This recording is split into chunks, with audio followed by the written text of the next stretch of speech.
Hi guys, welcome back to Yashaswini Madhuguru YouTube channel. ನಾವಿವತ್ತು ಗೂಬೆ ಕಾಣಿಸುವುದು ಶುಭವೋ ಅಶುಭವೋ ಎಂದು ತಿಳಿದುಕೊಳ್ಳೋಣ. ನಮ್ಮ ಸಮಾಜದಲ್ಲಿ ಗೂಬೆಗಳ ಬಗ್ಗೆ ಅನೇಕ ನಂಬಿಕೆಗಳಿವೆ. ಕೆಲವು ನಂಬಿಕೆಗಳು ಗೂಬೆಯನ್ನು ಶುಭವೆಂದು ಹೇಳಿದರೆ, ಇನ್ನು ಕೆಲವು ನಂಬಿಕೆಗಳು ಗೂಬೆಯನ್ನು ಅಶುಭದ ಸಂಕೇತವೆಂದು ಹೇಳಲಾಗುತ್ತದೆ. ಶಕುನಶಾಸ್ತ್ರದ ಪ್ರಕಾರ ಗೂಬೆಯನ್ನು ನೋಡಿದರೆ ಏನರ್ಥ?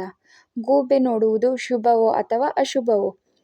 ಗೂಬೆಯನ್ನು ಲಕ್ಷ್ಮೀದೇವಿಯ ವಾಹನವೆಂದು ಪರಿಗಣಿಸಲಾಗಿದೆ. ಗೂಬೆಯನ್ನು ಸಾಮಾನ್ಯವಾಗಿ ರಾತ್ರಿಯ ರಾಜ ಎಂದು ಕರೆಯಲಾಗುತ್ತದೆ.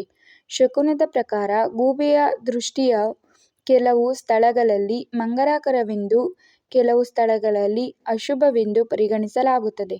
ಉದಾಹರಣೆಗೆ, ನೀವು ಪ್ರಯಾಣ ಮಾಡುವ ದಾರಿಯಲ್ಲಿ ಗೂಬೆಯನ್ನು ನೋಡಿದರೆ ಅದು ಧನಪ್ರಾಪ್ತಿ ಸಂಕೇತ. ಮತ್ತೊಂದೆಡೆ ಗೂಬೆ ಮನೆಗೆ ಬಂದರೆ ಅದನ್ನು ಅಶುಭ ಎಂದು ಪರಿಗಣಿಸಲಾಗುತ್ತದೆ. ಇದು ಮನೆಯ ಪ್ರಗತಿಯನ್ನು ನಿಲ್ಲಿಸುತ್ತದೆ ಎಂದು ನಂಬಲಾಗಿದೆ. ಕೆಲವು ಸಮಯದಲ್ಲಿ ಗೂಬೆಯನ್ನು ನೋಡಿದರೆ ಶುಭವೆಂದು, ಧನ ಪ್ರಾಪ್ತಿಯಾಗುತ್ತದೆ ಎಂದು ನಂಬಲಾಗಿದೆ. ಅಂತಹ ವಿಷಯದ ಬಗ್ಗೆ ಇನ್ನಷ್ಟು ತಿಳಿಯೋಣ. ಬಿಳಿಯ ಗೂಬೆ ಕಂಡರೆ. ಬಿಳಿಯ ಗೂಬೆ ಕಾಣಿಸಿಕೊಳ್ಳುವುದು ಅತ್ಯಂತ ಮಂಗಳಕರವೆಂದು ಪರಿಗಣಿಸಲಾಗಿದೆ. ಬಿಳಿ ಗೂಬೆಗಳು ವಿರಳವಾಗಿ ಕಂಡುಬರುತ್ತವೆಯಾದರೂ ಅವು ಕಂಡುಬಂದರೆ ಜೀವನದ ಸಮಸ್ಯೆಗಳು ಕೊನೆಗೊಳ್ಳುತ್ತವೆ. ನಿಮ್ಮ ಜೀವನ ಸರಿಯಾಗಿ ನಡೆಯದಿದ್ದರೆ ಬಿಳಿ ಗೂಬೆಯನ್ನು ನೋಡುವುದರಿಂದ ಕೆಲವು ಧನಾತ್ಮಕ ಸುದ್ದಿಗಳನ್ನು ನಿರೀಕ್ಷಿಸಬಹುದು. ಬಿಳಿ ಗೂಬೆಯು ಅಗಲಿದವರ ಆತ್ಮದೊಂದಿಗೆ ಸಂಬಂಧ ಹೊಂದಿದೆ. ನೀವು ಬಿಳಿ ಗೂಬೆಯನ್ನು ನೋಡಿದರೆ ನಿಮ್ಮ ಪೂರ್ವಜರು ನಿಮ್ಮೊಂದಿಗೆ ಇದ್ದಾರೆ ಎಂದರ್ಥ. ಹಾಗಾಗಿ ಭಯಪಡುವ ಅಗತ್ಯವಿಲ್ಲ. ಪದೇ ಪದೇ ಗೂಬೆಯನ್ನು ನೋಡುವುದು. ಗೂಬೆಯನ್ನು ನಿರಂತರವಾಗಿ ನೋಡುವುದರಿಂದ ನಿಮ್ಮ ಜೀವನದಲ್ಲಿ ಹಠಾತ್ ಸಂತೋಷ ಪ್ರಾಪ್ತಿಯಾಗಲಿದೆ ಎಂಬುದರ ಸಂಕೇತವಾಗಿದೆ. ಇದರಿಂದ ನೀವು ಹಣವನ್ನು ಕೂಡ ಪಡೆಯಲಿದ್ದೀರಿ. ನೀವು ಕೆಲಸಕ್ಕೆ ಹೋಗುವ ಜಾಗದ ಎಡಭಾಗದಲ್ಲಿ ಗೂಬೆಯನ್ನು ಕಂಡರೆ ಇದನ್ನು ಮಂಗಳಕರವೆಂದು ಪರಿಗಣಿಸಲಾಗುತ್ತದೆ. ನೀವು ಹೋಗುವ ಕೆಲಸ ಯಶಸ್ವಿಯಾಗಿ ಪೂರ್ಣಗೊಳ್ಳುತ್ತದೆ ಎಂದು ನಂಬಲಾಗಿದೆ. ಬಲಭಾಗದಲ್ಲಿ ಗೂಬೆ ಕಂಡರೆ ಅದನ್ನು ಮಂಗಳಕರವೆಂದು ಪರಿಗಣಿಸಲಾಗುವುದಿಲ್ಲ. ನಿಮ್ಮ ಕೆಲಸ ಪೂರ್ಣಗೊಳ್ಳಲು ನೀವು ಇನ್ನೂ ಸ್ವಲ್ಪ ಸಮಯ ಕಾಯಬೇಕು ಎಂದರ್ಥ. ಹಗಲಿನಲ್ಲಿ ಗೂಬೆ ಕಂಡರೆ. ಹಗಲಿನಲ್ಲಿ ಗೂಬೆ ನೋಡಿದರೆ ಇದನ್ನು ಶುಭ ಸಂಕೇತವೆಂದು ಪರಿಗಣಿಸಲಾಗುತ್ತದೆ. ಮುಂದಿನ ದಿನಗಳಲ್ಲಿ ನೀವು ಕೈ ಹಾಕುವ ಕೆಲಸ ಯಶಸ್ವಿಯಾಗುತ್ತದೆ ಎಂದರ್ಥ. ಅಲ್ಲದೆ ನಿಮ್ಮ ಜೀವನದಲ್ಲಿ ಸಕಾರಾತ್ಮಕ ಭಾವನೆಗಳು ಆಗಲಿವೆ ಮತ್ತು ಒಳ್ಳೆಯ ಸುದ್ದಿ ಶೀಘ್ರದಲ್ಲೇ ಸಿಗಲಿದೆ. ಹಗಲಿನಲ್ಲಿ ಗೂಬೆ ಕಾಣಿಸಿಕೊಂಡರೆ ಅದು ನಿಮ್ಮ ದೃಷ್ಟಿಕೋನವನ್ನು ಬದಲಾಯಿಸುತ್ತದೆ. ಕೆಲಸದ ಸಮಯದಲ್ಲಿ ನಿಮಗೆ ಯಾವ ನಿರ್ಧಾರ ಸರಿ ಮತ್ತು ಎಲ್ಲಿ ತಪ್ಪು ಮಾಡುತ್ತಿದ್ದೀರಿ ಎಂದು ತಿಳಿಯಬಹುದು. ಗೂಬೆಯನ್ನು ಈ ದಿಕ್ಕಿನಲ್ಲಿ ನೋಡಿದರೆ.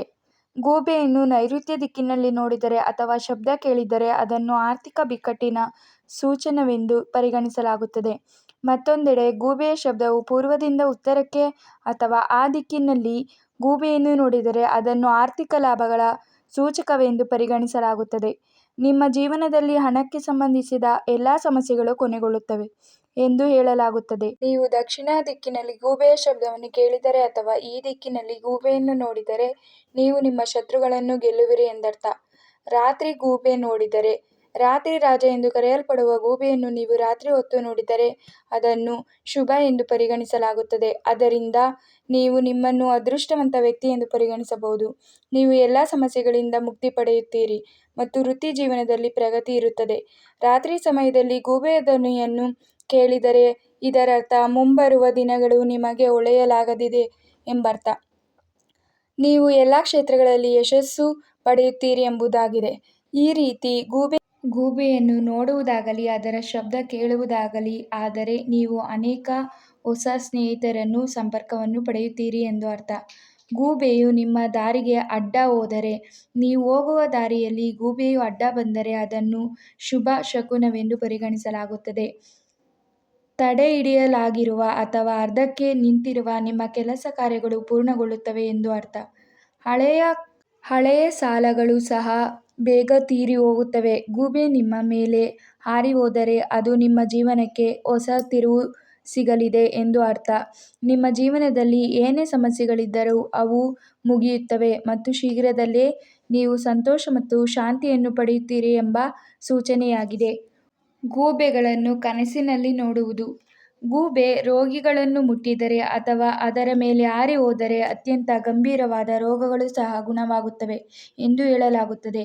ಅದೇ ಸಮಯದಲ್ಲಿ ಕನಸಿನಲ್ಲಿ ಗೂಬೆಯ ಪ್ರಾಮುಖ್ಯತೆಯನ್ನು ಕಡೆಗಣಿಸಬಾರದು. ನಿಮ್ಮ ಕನಸಿನಲ್ಲಿ ಗೂಬೆಯನ್ನು ನೀವು ನೋಡಿದರೆ ನಿಮ್ಮ ಸಮಸ್ಯೆಗಳಿಗೆ ನೀವು ಶೀಘ್ರದಲ್ಲೇ ಪರಿಹಾರ ಪಡೆಯುತ್ತೀರಿ ಎಂದರ್ಥ.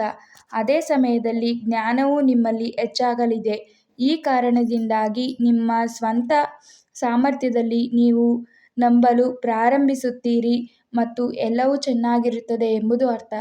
ಈ ವಿಡಿಯೋ ನಿಮಗೇನಾದರೂ ಇಷ್ಟ ಆಗಿದ್ರೆ ಪ್ಲೀಸ್ ಲೈಕ್ ಮಾಡಿ, ಶೇರ್ ಮಾಡಿ, ಸಬ್ಸ್ಕ್ರೈಬ್ ಮಾಡಿ.